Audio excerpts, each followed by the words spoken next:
We're really excited that you could join us, and we're in for a bit of a treat this afternoon. We have Pastor Mark and Rose Zaia here with us to share some wisdom, and these guys are the real deal. They've lived it, they've pastored and raised children. They now have all grown-up kids, and they've got an amazing amount of wisdom to share with us. So firstly, we're going to ask Pastor Mark if you'd like to come. Let's give him a hand as he starts to share.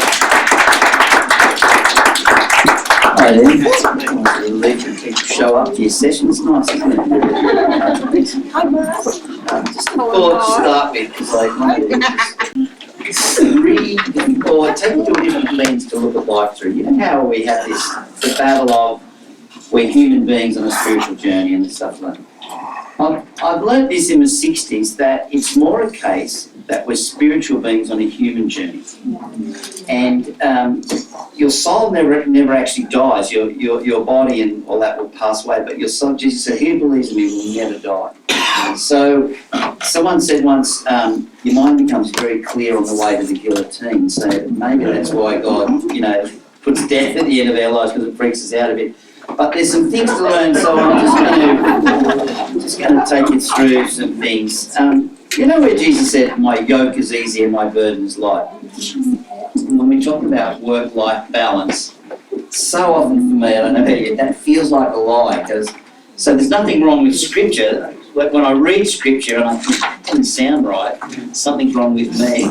So sometimes that's not a bad thermometer to think of that Scripture and say, how do I feel about that at the moment? If you're thinking, man, my life doesn't have that in Scripture, that means some adjustments might need to be made. I did have burnout about 20 years ago now. Not severe burnout, but enough to have to take 3 months off and be on light duties for 3 months and make a lot of changes to my life so that I can sustain in the ministry. And we've planted about 15 senior pastors out, and I help look after them. So we've had one really bad case of burnout. So we'll work a little bit with helping guys not to burn out, but we'll look at some things together. Just an overview of life. Really, your highest output decade, so I'm speaking generally, there's always exceptions, so I don't feel like I'm too different to this, but your highest output decade is usually your 30s. It's usually you've been married for a while, your kids are young, you're starting to have more influence, your business is working, you're starting to take off. So the demands on you and the cross-section things you're trying to pull off are huge. Now, 40s, it gets a bit better because you're on top of things and kids are starting to look after themselves a bit, but there's an interesting factor in your 40s decade. Most burnout people, it usually happens in their 40s. Yeah. One of the reasons why is because for the first time in your life, in your 40s, your energy levels are slowly starting to go down, but kind of imperceptible. So you don't pick up on it. And you're trying to live, the second half of your life like you lived the first half, and you can't do that. And what happens is, while our energy is going down, our influence is going up. And so you get these two things happening, and they don't see the burnout coming. And that's one of the big reasons why it happens in your 40s. But your 40s are the time where you do have to make your decisions and make some changes about some of the things that we're going to talk about today. 50s, I hear a lot of people in their 80s. I ask them about this. Most of them say their 50s were their best years because they kind of knew who they are, they could settle into who they really were and accept themselves. And in their 60s, they just like it if they can have an effect in mentoring others. So there's an old saying that your childhood is about honour, that your adulthood is about serving, and that your age, part of your life is about mentoring. But I have people in the 60s in the church come to me and say, well, I've got no one to mentor. No one ever asks me. I said, well, that's because you don't love anyone or do anything for them. Wait around for the invite. Just give them some money. Send them out to the thing. Go and shout them a pair of shoes. Take an interest. Offer to mind their kids. Just start loving on people, and the mentoring will start to happen anyway. Okay, so just some things that I've learned because I was an idiot. I said the other day, this is a great insight if you're going to be ministers. Frederick Bonner, who's a great Bible commentator, devoted his life just to the books of Matthew and John and written commentaries. It's interesting indeed. He said, the thing I love about the disciples, and he's talking about Matthew, Mark, Luke and John, who wrote the Gospels, is that they constantly make themselves look bad so they can give a true account of Jesus' works, and you can see the things that change. I think that's our job as Christians. Someone has to get up and be the bad guy. You have to admit you're a sinner to people before you've got anything to teach them. So I'm just about to show you what a complete idiot I was. Don't be like him, because they say we're either a great example or a horrible warning. Anyway, so there we are. So just one of the first things I had to learn in coming through burnout and getting work-life balance is to have a proper Sabbath. I had to change my definition of the Sabbath, keep holding Sabbath day, thinking that just meant to go to church on a Sunday, to it actually means to have a rest. That God worked in a 6-to-1 ratio of work and rest. And I do hear a lot of guys say, no, I just work 7 days a week, I go flat out, I don't need a Sabbath. So I don't say anything, I just think, yeah, probably 2 or 3 years, but if they're really clever, about 6 to 7 years, and they're going to be in really bad burnout because they won't acknowledge that they need that. So having a Sabbath's important. The trick is maybe for you people in the room, because you have jobs and you have ministry and you're trying to balance the two and do all the things. So I'm the boss, I get to pick what day I have off that suits me, so those are good. But you don't often get to do that. So often with church planners, they work full time. Saturday they're preparing for church all day and setting up auditoriums and preparing their sermon. Sunday they're doing a couple of services or people for lunch, thing in the night. And guess what? They're back to work on Monday. There is no Sabbath. So what we try and get them to do is have 2 nights a week off next to each other. Now, here's the trick. One of the nights is for their marriage, so they all get that. Have a date, build your marriage. The other night is just for them. And this is what people get stripped on. It's for you to do something for yourself that recharges your soul. It could be fishing, it could be shopping, it could be walking on the beach. It needs to be a mundane thing. Bill Hybels teaches that when you try to recharge your battery too quickly, it explodes. Have you ever noticed when you're really tired and you have a holiday, after your first 2 days off, you actually feel worse and you think, man, I need to start to realise how tired I was. And it freaks you out, and people have breakdowns at that point because they think their number get better. Because the number one lie of the enemy is when you're down, he whispers in your ear, it's always going to be like this. Or you're always going to be lonely, or you're always going to be sick, but he's lying. So doing something for yourself that recharges your soul is important in your week. So that, let me just put it that way. So that's the Sabbath. Even for me, you learn your yearly rhythm. Coming back from burnout, I would write in my diary, in the calendar, when I had real low spots in the year. There were usually 3 or 4 where I'm really low on energy, was really struggling to keep up. And I noticed after I'd done it for a couple of years, it was always at the same time. So I now plot in for a 1 week break, either before or just after where that low's due, so that I've got the hope. One of the things you've got to do somehow is apply for your holidays as far advance as you can, because when you are stressed, it takes more energy to fight the place to get the holiday. Your boss won't give it to you, and it can bring about breakdowns. But when it's booked in, you think, wow, I only have to get to there. Or with your Sabbath day, if you fight hard, you have to keep pegging it out because you lose them. But if your Sabbath day is only a week away, so all you have to think is, man, I just need to get through a week. I can do that. And then I get to recharge. So that kind of stuff protects you and gives you some sustainability. Second thing is boundaries. I'm a yes person. I like to please people, and I used to say yes to everything. So when our church had 15 people, I'd help everyone move when they moved house, which was only once a year. And when we got to 900, I was still helping people move. It was every weekend, and there were weddings thrown in, and receptions, and there was no break. So obviously, at some point, you've got to stop being an idiot and trying to please them. Wasn't it because they had pride, and you're too proud to say no because you're worried about what they think of you? That stuff leads to breakdowns and can take your life and your marriage off you. So here's what I learned through Scripture. I asked God to help me and show me the Scripture. Because if I find it in the Word, something clicks into me and I can do it. Jesus taught this, that it is better, because he did this parable and he asked them what they thought, and he said to one of them, "You've answered correctly. That it's better to say no to someone and come back later and say yes than it is to say yes to someone and have to come back later and say no." That's so good. Yeah. So I had to make this massive shift. Instead of saying yes and then trying to come up with big excuses to get out of stuff, I just say no to everything. And then sometimes I'd come back and say okay, because I did have to say no to everything for 3 months. But now I don't have to say no, I just don't answer straight away. Mate, we'd love you to come and preach, or we want you to come and do our wedding and do our reception, and it's going to be for 3-year celebrations in the Bahamas, you know. I just go, I'll get back to you and let you know. I need to check my diary, I want to bounce it off guys, or that one I want to pray about, and then I can just have a chance to think and let them know.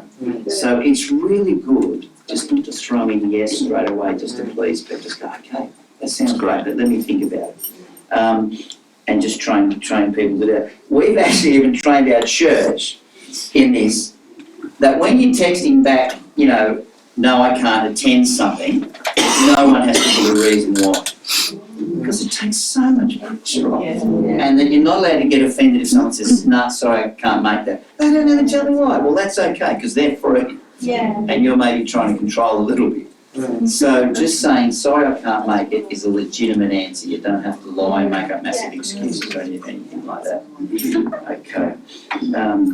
We have a little bit of a chuckle, it's not funny, but when my sister died of cancer, and at first I couldn't go to stuff because I was in grief, you know, and I didn't go much for a couple of weeks. Then I noticed after about a month, I was actually, you know, recovering and well able, but just because of busyness, I'd say, "Oh, look, my sister died of cancer." I would keep using it for an excuse. So I went and got counselling, because I said to her, why am I using this for an excuse? And it doesn't need to be an excuse. So it's okay to observe yourself and not hate yourself, but if you observe that, then it's good to go and get help for that nature. Because you're usually dealing with some kind of pride, people-pleasing issue there. Govern your own family well in Timothy. It's really a qualification for ministry, but it's not an easy thing to do. It's good for, someone said, if you age well in front of your kids, and this is not just talking about old age, this is as you go through life, they see your tough emotions, they see the trials, but if you deal with it well and find good ways to be honest and explain to them what's happening, then they see you come through things, and then they're not afraid of what life can do to them. So processing them is important. The other thing is this, it doesn't even fit here, but I want you to hear it. It's so important to have a spiritual dad. And it's not just any dad. So your number one spiritual dad is Ben. He's a great apostolic leader in our nation. So that's an important thing to be under. In fact, I heard an apostolic guy from overseas who sort of has a ministry worldwide say, the covering of Christ, one of the main ways it operates on the earth is when you're under an apostolic father. Doesn't mean you're in bondage, it just means you've got covering. And you know, in a father's blessing, here's the things that flow from a father's blessing: love, affirmation, affection, approval, motivation, correction, success, permission, identity, courage, security, prosperity. All those things can flow out of that. We've been in the same church over 25 years. I watch consistent families hang in there through the ups and downs of life, and I'm stunned. I would say probably 80% of them, and God knows all of them, just end up better off financially, end up in good vocations, end up in jobs they like. Their lives just get better and more abundant. There's no doubt about it. Yeah. So that does come from being under that. The big one there is correction. Most of my people are great on that, but I especially have noticed this in raising up sons to be senior pastors of churches. The test that quickly tells me whether they're ready for it, or whether it's on their life or not, or whether they're a son or not, because people can look like sons and daughters. When the Bible says the word sonship, it actually means male and female, so it means sons and daughters. Is correction. If I bring something about, or I say no, or I disagree, or I need to bring a correction, and I always do it gently, every now and again, one of them won't quite. I'd say about 1 in 10, maybe 2 in 10, will freak out, might want to punch you out, you'll want to leave the church, might be wanting in the network, and I instantly know there's a bit of an orphan spirit. It doesn't mean they're evil, it means they're kind of been through stuff, they don't know how to come under a dad, they maybe haven't lived with a dad, but also I heard a guy teach on it, and he said that spirit will be quite harsh with you until they get the healing. So you need to be careful not to release them to have a church, because not only will they damage you and your reputation, they'll damage the people they lead until that thing's dealt with. So we watch for that, and we see that. But it's okay. If that's you, that's hard when you get correction. It's authentic to go to your pastor or someone else and say, hey, something wrong with me. I find it really hard when I get corrected, because I used to too, and just go and get help for it. People have that, you know. You've been hurt, we get it, but go and get help for it. Don't just stay in it. Because you might find if you've got seething hatred because someone says, I don't quite agree with that. And you yeah, so-and-so, and all of a sudden they become your enemy. What happened to free speech? You know, like, anyway, I'll move on. How much longer are there questions? Yeah, okay. This is the last thing. I'll say a couple of things first. We've got to age like a wine, not a banana, so we should get better as we get older. Because Jesus said he saves the best wine to last. And you think, because you know how in our culture and in our world, they're going, the older you get, the worse off you are, and none of us want to get old. Guess what? It gets better. Life gets better with age. Amen. Not worse. Jesus saves the best wine to last. There's stuff to grow into in each age. The first little bit over half your life, he's adding to you and stuff's coming to you and being added. The second half of our life, there's a scripture kicks in that's about progressive relinquishment, which means I must decrease, he must increase. And guess what happens to a person when they decrease more and they get more of God in their lives? They become happier, they become more contented, they learn to accept themselves as they are. Now they're better to be around for other people and people are drawn to them. So this beautiful, don't fear aging. God's plan is that there's beauty in every aspect that life brings to you. Best one's last. The critical discipline we all need as we go through life. This is the one discipline that should get stronger as you go through life, is acceptance. Now watch this. It's acceptance of God, so you grow in your acceptance of who he is, which helps you grow in your acceptance of yourself. And when you have good self-acceptance, you're really good at handling other people the right way. But that's something that makes the yoke easy and the burden light, is acceptance. So always work on a good acceptance of God's self and others, because that will help you a lot through life and make the burden easier. Okay. Last year we had 3 weeks sabbatical after 25 years in our church. We went up to Arnhem Land and Kakadu and Uluru and all that. I noticed this. So I'll expose some of my disciples right with the gospel teaching. I said to Roz, because we had time and space, a rare thing for us, I said, I think our intimacy slipped. And I'm not talking about sex life, I'm just talking about relating to each other in soft, tender, having time for each other ways, getting each other. I said, I think our intimacy slipped. And when we talked about it, she agrees. That's really funny. So we are sitting up in our room at Ayers Rock, Googling, what's intimacy again? Like we know. We've got 15 churches and a big church around. What's intimacy? We Googled that. What's intimacy? Can you believe that? We were chuckling. We were shocked, but we were chuckling while we did it. We found out some good things. Here's just what intimacy is. Intimacy is your history together, not how you look. The danger, the most thing that most works against intimacy in a marriage or a partnership is when you try and mould the other person to be something that you want. And this is why it's dangerous, because they said, when you mould the other person, you are focusing on what they are not. And when you focus on what they are not, you miss who they are. So can you see how that cuts across intimacy? Intimacy is being known and then accepted for who you are, but you have to let them in. And that takes risk and rejection. I want to say this to guys. One of the most common things I see break marriages up in our church these days is guys have hidden stuff that they haven't brought out to their partner, or when they get busted, it really cuts across the truck. But I really believe, personally, that women are incredible at accepting you and helping you, as long as you're honest about, look, here's my strengths and here's my weaknesses, and I need help in this area. Yeah. They are incredible at that. And so good at being tender and not condemning you and believing in you and working with you. But you have to take the risk of saying, this is who I am. And you might even like who you are. This is who I am and I need to change. This is who I am. I like this bit. I don't like that. I'm stuck.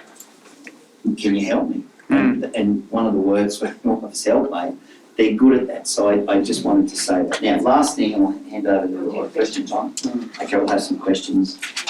Anyway, so we do this intimacy search. We pray and say, God, could you give us some help with this? We're driving the next day, and on the radio, there's a guy named Michael Card-Grigg that they sometimes use on TV, sometimes psychologist, relationships expert, and he quotes a guy that he says is a relationship guru, and he just said these 5 things. They were so basic, and I share it everywhere I go, and people love it, and it's really helped us. So, first thing he said, this is to keep your marriage together. You need a 5-to-1 ratio of positive comments over negative comments. That's 5 compliments to 1 whinge, or 5 gratitudes to 1 struggle.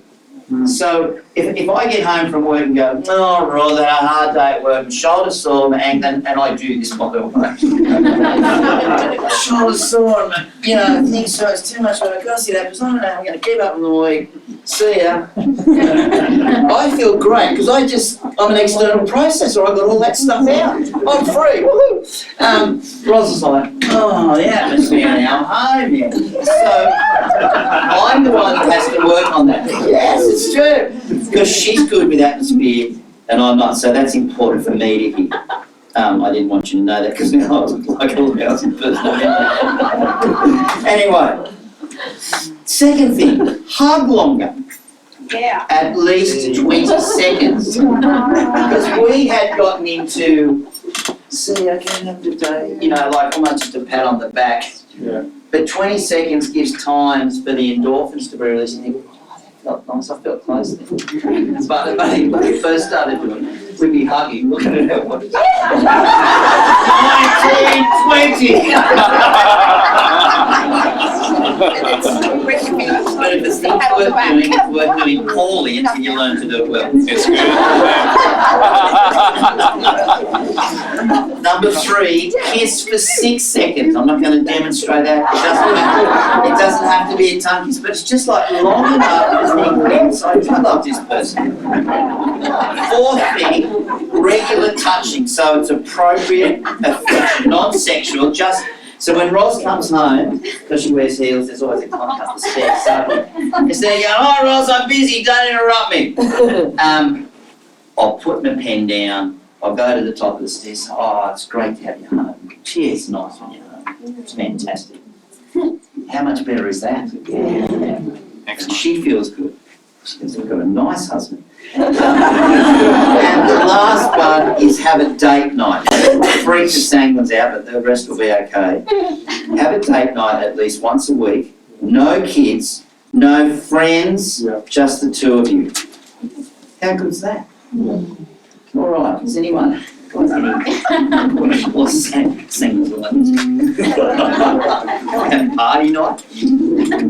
Have everyone around? If you're juggling balls, some of the balls that you're juggling, if you drop, they'll be able to bounce back. So it can work, even ministry for me, even if I said to Mark, if something happened with our ministry and I dropped the ball. For me, the way I'm wired, I miss it. But the 3 balls that are really important to me is my marriage, my relationship with my kids, and my relationship with God. So I don't want to drop those. And actually probably my emotional health. Because if I drop any of those, they're like glass and they'll break. So, so in your life there'll be some that are really important and you think if they break, they'll shatter and I won't recover. So if my marriage breaks, or a relationship with my kids, and a relationship with God, or my emotional health, it'll shatter and break. It'll be devastating my life. So they're the things that are important. The other thing is you do have to know your values. What do you value? on the inside, and that needs to reflect with your calendar. So I can say my calendar is important, but if I never spend any time with Mark, there's a conflict inside me. So to be whole, actually, and live with integrity, our values have to match our calendar and how we run our week. So I'm just going to give out a couple of little chocolates here. I'm going to give a chocolate because we're talking about good family life balance to someone who's done some exercise this morning. Who's done some exercise this morning? Come on, darling, come on, get it. Turkish delight, that'll make up for the exercise.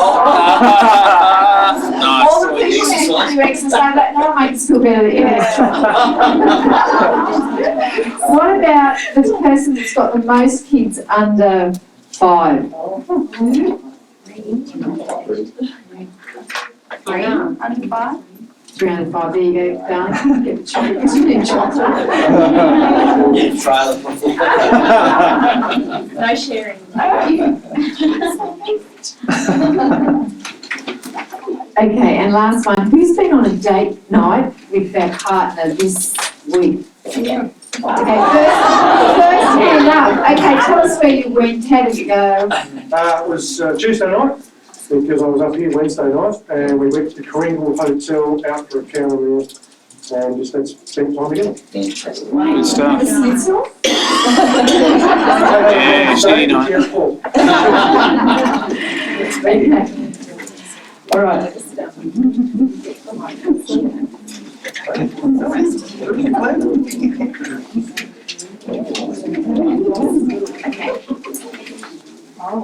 As you can see, great. Sermon balance, pages balance. Okay. Recently I read a great story called Touching the Void. It's a story of 2 mountain climbers, Simon Yates and Joe Simpson. And they were climbing a mountain in Peru that no one had climbed before. And on the way down, Joe broke his leg, so they rode together. And Simon was putting him down the mountain bit by bit. And then Joe fell over into a crevice. And so Simon Yates had to make this decision: will he cut the rope and survive himself, or will he go down as well? So in the end, he cut the rope. And anyway, interestingly enough, because Joe Simpson wrote the book, he survived. He fell down the crevice and crawled all the way back to camp. But it says this: only with hindsight could I see there had been a build-up to that moment. During the day before, we had made many errors of judgment. We had not eaten or drunk enough and carried on climbing long after nightfall.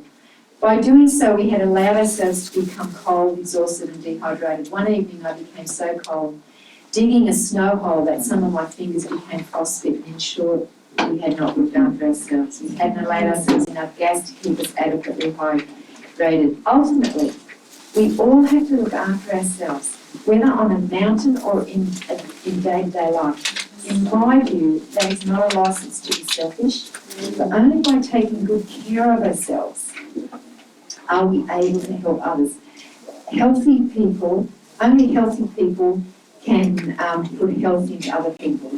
Away from the mountains, in the complexity of everyday life, the price of neglecting this responsibility might be a marriage breaking down, a disruptive child, a business failing, or a house repossessed. In the mountains, the penalty for neglect can often be death. So that's an incredible article because it's talking about taking care of ourselves, and we don't see it coming. And we can take, especially when we're younger, we can take shortcuts, but sometimes the shortcuts catch us out. So Paul says in Acts 20:24, but none of these things move me, neither can I look my life dear to myself. It's at the end of his life, so that I might finish my course with joy, and the ministry which I have received with the Lord Jesus to testify the gospel of the grace of God. I love this scripture because it's talking about these 2 things. It's talking about fulfilling what God has for you. So whatever God has for you, fulfilling and finishing what He has planned for you, because you'll find in life that lots of other people will have agendas for your life. So Paul's not saying he wanted to finish what his parents had told him to do, or what the church had told him to do, or what the people he was pastoring, or he wasn't married, but But he was saying, no, I want to fulfill and finish what God That's great. has called me to do. And that will be a battle for a lot of our lives because many people will have agendas for your life.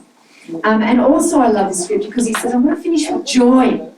He said, I don't want to finish burnt out or depressed or defeated or cynical or resentful. And he said, I want to finish strong and still with joy and still with emotional health and still with margin and still with something to give. And the world needs to see that, doesn't it? And our churches need to see that. Yeah. That's how we're finishing, and our kids need to see that. So family life balance is like driving a car with a dashboard in front of us. And as you're driving along, and you drive your car, most of the time you're looking at it, but now and again you look down at that dashboard, don't you? And you look down to make sure that you've got enough petrol, and in case till you need more petrol, any red lights flashing, is the temperature too high, and then you keep going. Well, really, that's what life is like. Yeah. We're driving along in our life, in our car, it's your car, and now and again, you've just got to look down at the dashboard and you've got to check that you've got no flashing lights. Finance light isn't flashing. Relationship with your kids light isn't flashing. Ministry light's not flashing.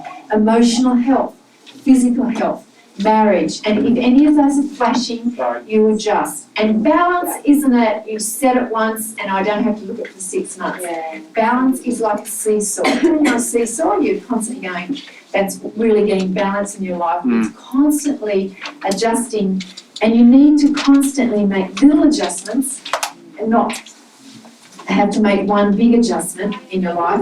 Another interesting book I read about Tony Blair, it was his, called The Journey. He was the UK Prime Minister for 12 years, which is quite remarkable nowadays to be Prime Minister for that long. And it's on leadership.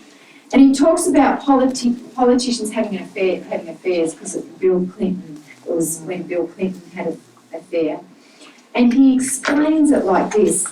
He said, there is the moment of encounter, so exciting, so lacking in self-control. Suddenly you are transported out of your world of issues and endless responsibilities and seriousness piled upon seriousness, and you are just put on a remote desert island of pleasure, out of it all, released, carefree. You become a different person, if only for an instant, until you return back to reality. And he justified really, or he sought to justify the behaviour of Bill Clinton. He said, I totally understand the desire to escape. And it's nothing really to do with how happy or otherwise your marriage is. It's an explosion of irresponsibility in an otherwise responsible life. So that's why you have to manage your dashboard, because you could be going along in life and we do take on responsibility.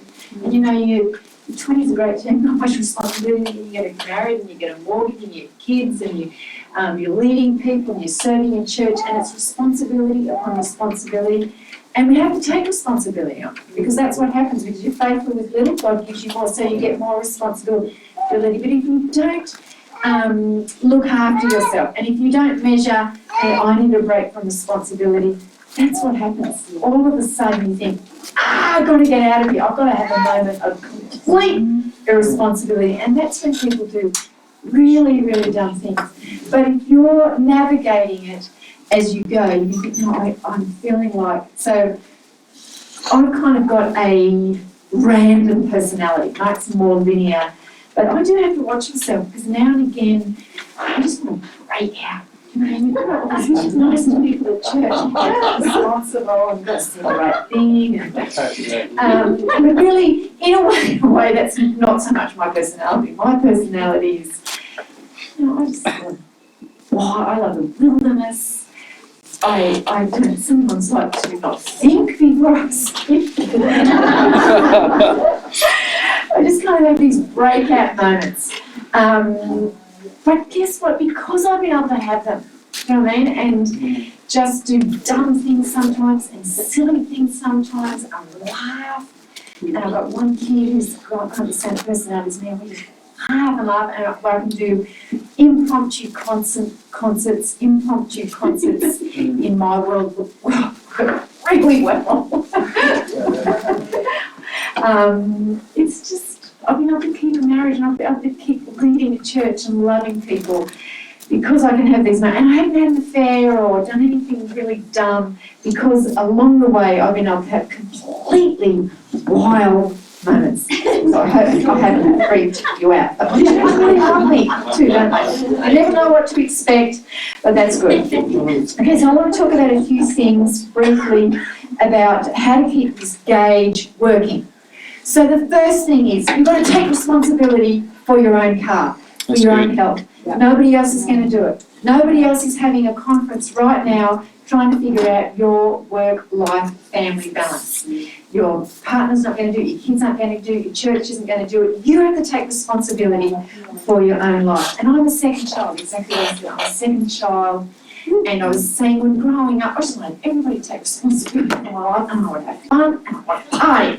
Okay, so when I left home at 20, I remember I unpacked, I got a teaching job, and I unpacked everything. I was living with these flatmates, and I looked and I thought, I've got a wardrobe. And I thought, somebody's going to get a wardrobe for me. I can't possibly get a wardrobe for myself. Anyway, they said, no, you. Oh my God, I said, I don't need a wardrobe for you. You need to do a wardrobe for yourself. And it was my first revelation of, I have to look after myself. I have to get a wardrobe. And I've never forgotten that, because it's like on my wardrobe journey. You have to look after myself. Okay, I found the 30s decade really hard, okay, because we started a church when I was 30. I didn't know what a pastor's wife was. And I thought, wow, I've got to be really mature. And I didn't like the church at all. There were 20 people in the church, and it was really boring. And 10 people said, they said to Mark and I, if you come, we're leaving, and 10 people said, if you come, we're staying. So it went from 20 to 10 for the first time. It's great church growth. But anyway, in that decade of the 30s, I had 3 small kids. I didn't have any family around. I didn't have a clue what I was doing. I was at every roster. I was on the cleaning roster, preaching roster, post roster. I was going to all the baby showers, and don't ever invite me to a baby shower. I never want to go on another baby shower. And anyway, when I reached 40, I said to Mike, I need a couple of days off. So I went away, and I said to God, I don't like my life. I don't like my life.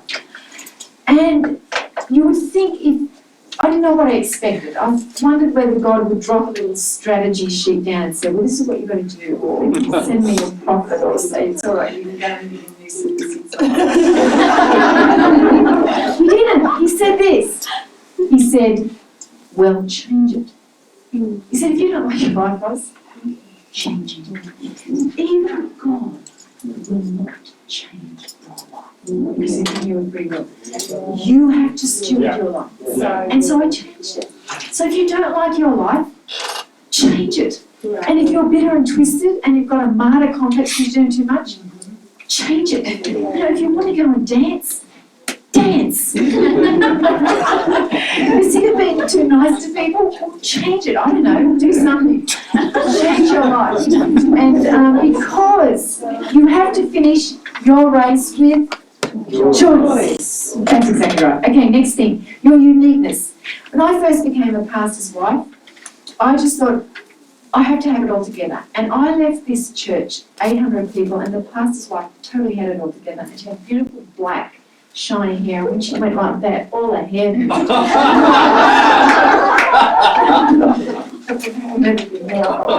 Wide, coarse hair.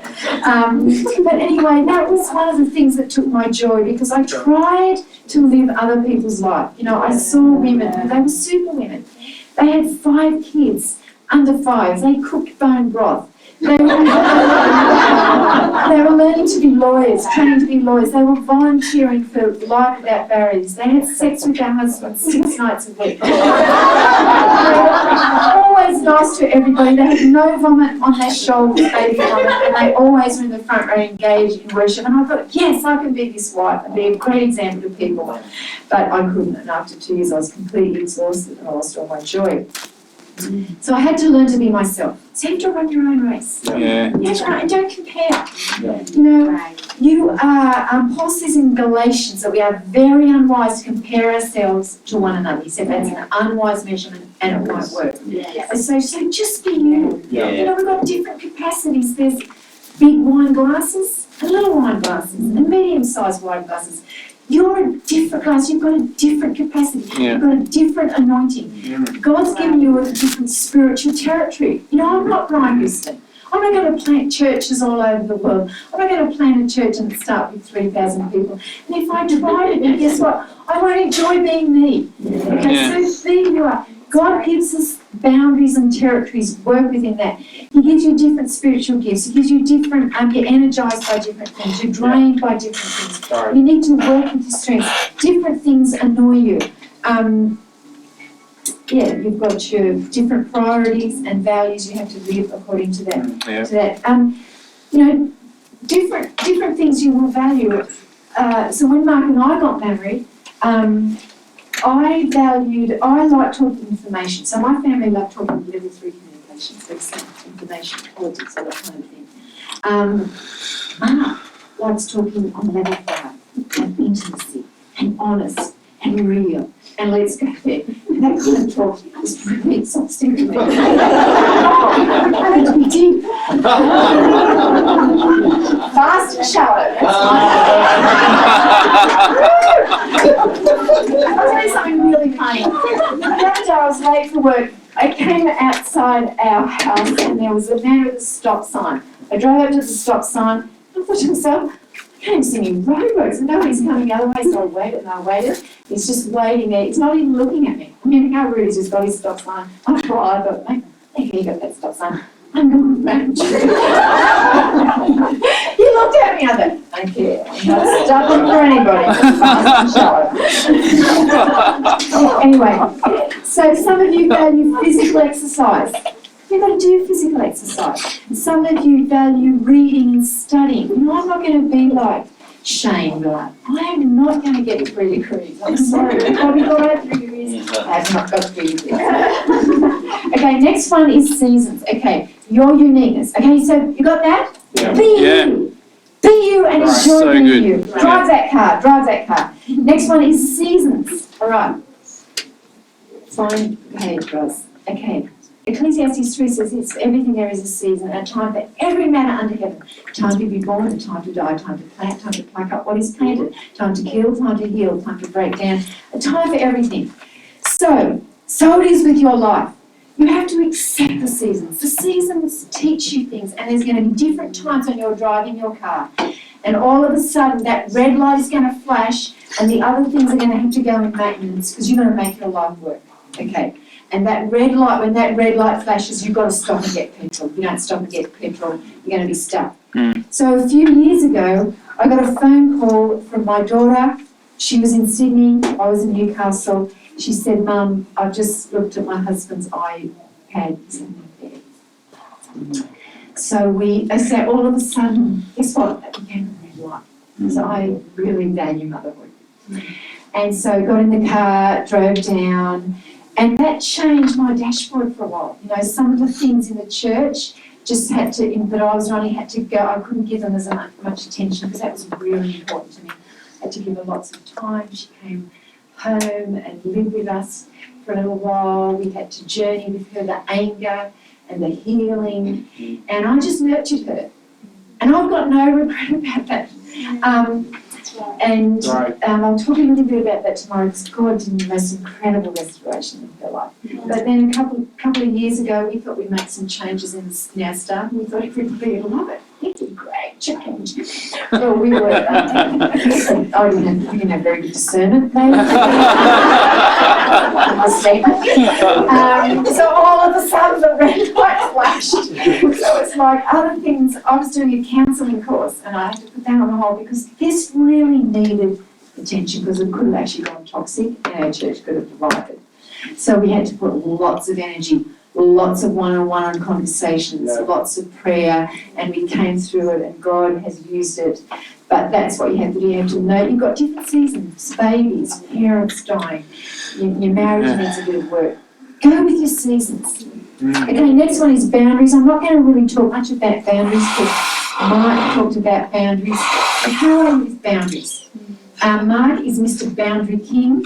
I'm not so good with boundaries, so I've had to learn boundaries. I use that thing all the time. I'll just get back to you. Because if you say yes too much, something misses out. Yes. And sometimes it's important, sometimes it's you that miss out. So you can't say yes at the expense of your own health. Jesus had boundaries. Yeah. He loved everybody, but he engaged with different people at different levels. That's good. Yeah. Some people are toxic. You love the toxic people, but you hold them more at arm's length because you have to look after your own health. Okay, and the last thing I wanted to talk about was being aware of our blind spots and weaknesses. So in balancing our world, we all have blind spots and weaknesses, and they're called blind spots because we don't see them. And they're different, often mindsets that have come from our families of origin, exactly what Shane was talking about yesterday.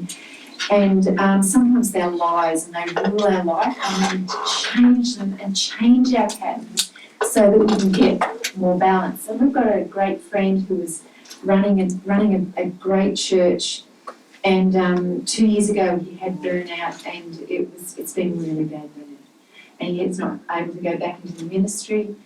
And this is what happened.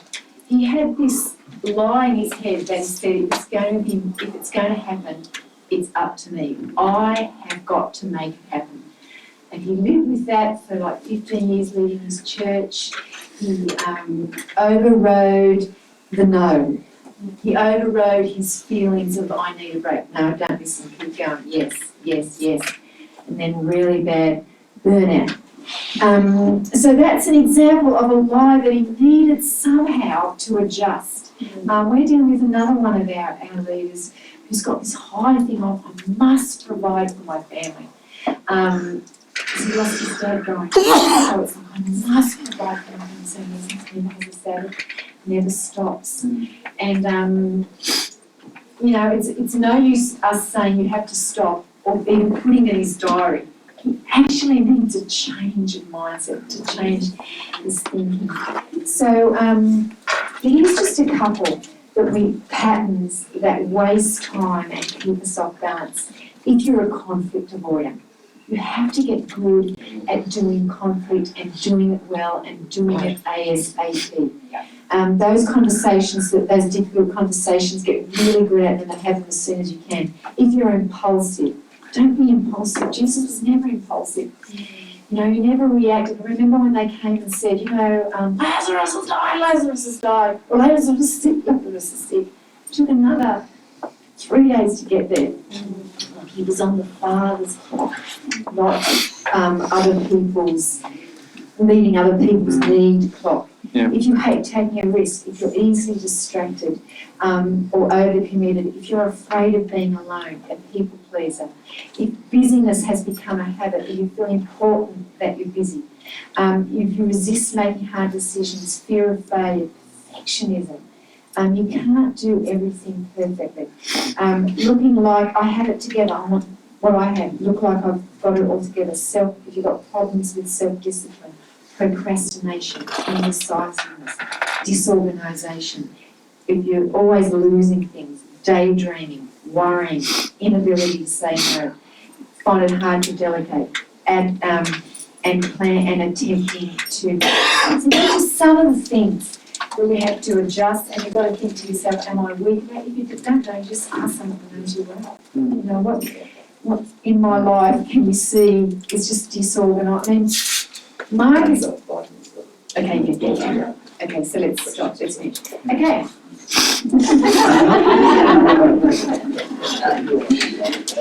Questions?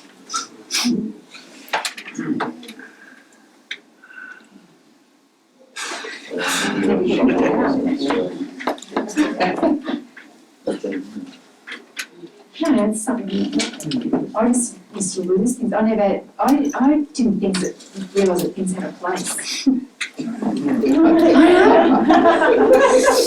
So then you just put stuff down. Open the door and throw. That's it. Never be later. Where did I put that thing?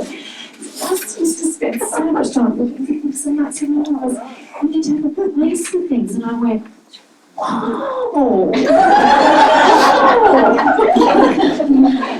When you get stuck in a rut, and you know you are, Yes. and how do you, what's some tips to get yourself out of that? Because you've gone so long and you don't know how. So you have to do something. You have to change something. So sometimes I'll journal when I'm in a rut. So I've just sat with God, and I've thought, what can I do, or what would I like to do? And so sometimes if we've been people pleasers and we've done lots of shoulds, it's actually really hard to figure out what would I like to do.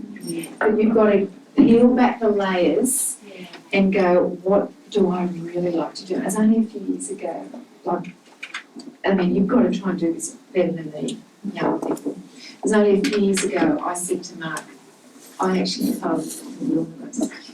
It's taken me so long to realise that. Then I had to book, so I go to the Barrington Mountains once a year by myself. But then you've got to book it, it costs money. I've got to make sure nothing else is in that space. And I'll tell you something, don't remember this. Once in my 30s, I was trying to decide to do something, but I was so serving other people that I actually lost who I was. And I couldn't even think of what to do. And the Holy Spirit said this to me. He said, Rose, what would you do if you weren't a Christian?